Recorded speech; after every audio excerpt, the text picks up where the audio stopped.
लानत का हकदार बनाने वाली तीसरी चीज, हजरत अब्दुल्ला बिन मसऊद फरमाते हैं, लानल्लाहुल वाशिमाति वल मुस्तौशिमाति वल मुतनम्मिसाति वल मुतफल्लिजात।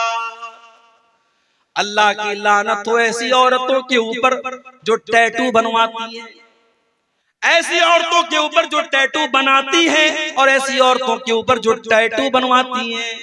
टैटू बनवाना हराम है, मर्द बनवाए तब भी हराम, औरत बनवाए तब भी हराम। आजकल बड़ा रिवाज चला है, शौहर बीवी के नाम का टैटू बनवा रहा है, बीवी शौहर के नाम का टैटू बनवा रही है। हराम है टैटू बनवाना।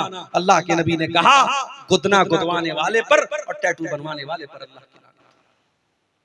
वल मुतनम्मिसात, और अपने आईब्रो के बालों को नोचने वाली और अपने आईब्रो के बालों को छोटा करने वाली औरतों के ऊपर भी अल्लाह की लानत हो।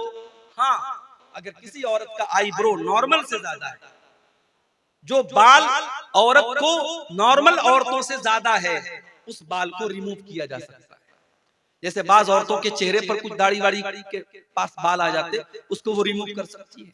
अगर किसी औरत की आईब्रो बहुत नॉर्मल औरतों से बहुत ज्यादा है, शक्ल भद्दी लग रही है, उसको नॉर्मल किया जा सकता है। मगर खूबसूरती के नाम पर, मेकअप के नाम पर अपनी आईब्रो को बिल्कुल उसको मिटा देना या छोटा करना, ये जायज नहीं है। अल्लाह के रसूल लानत कर रहे हैं।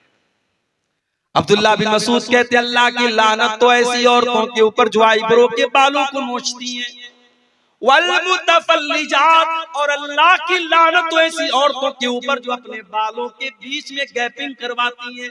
उस जमाने में मेकअप का तरीका ये था, बालों के दांतों के बीच में गैपिंग करवाते थे।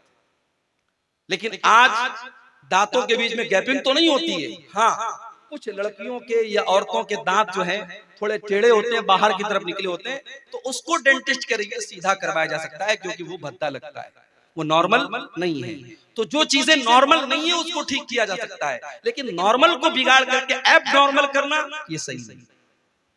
अल मुगय्यिराति खल्क़ल्लाह, जो औरतें अल्लाह ताला की तख्लीक को बदलती हैं, अल्लाह ताला ने जैसा बनाया है उसको बदल करके अपने हिसाब से बनाने लगती हैं, ऐसी औरतों पर अल्लाह की लानत हो।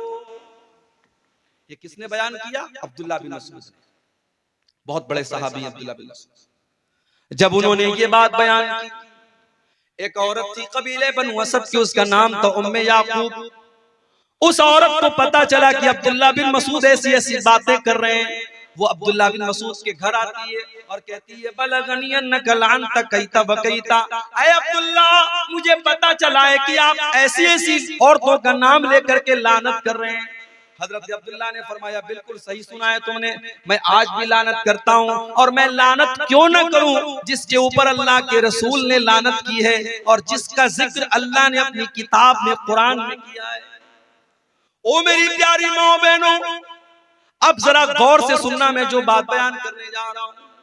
जब उस औरत ने ये सुना कि हजरत अब्दुल्ला ये फरमाते हैं कि जिन औरतों के ऊपर कुरान में लानत की गई है, मैं उन औरतों के ऊपर लानत क्यों न करूं, तो वो औरत क्या जवाब देती है? वो कहती है, क़राअतु मा बैन अद-दफ़्तैन, ऐ अब्दुल्ला, मैंने पूरा कुरान पढ़ा है, सूरे फातिहा से लेकर के सूरे नास तक, अल्हम्दुलिल्लाह रब्बिल आलमीन से लेकर के मिनल जिन्नति वन नास तक। ऐ अब्दुल्ला, मैंने पूरा कुरान पढ़ा है, लेकिन पूरे कुरान में मुझे कहीं पर ऐसी औरतों का जिक्र नहीं मिला। आप ये कहां से बयान कर रहे हैं? इससे पता ये चला कि वो औरत कुरान की हाफिजा थी। आज बहुत मुश्किल है, लड़कियां आमतौर से हाफिजा नहीं बन पाती, और बहुत सारी लड़कियां हाफिजा बनती हैं मदरसे में, तो जब शादी होती है ससुराल में जाती हैं अपने किचन का काम करने में, बच्चों को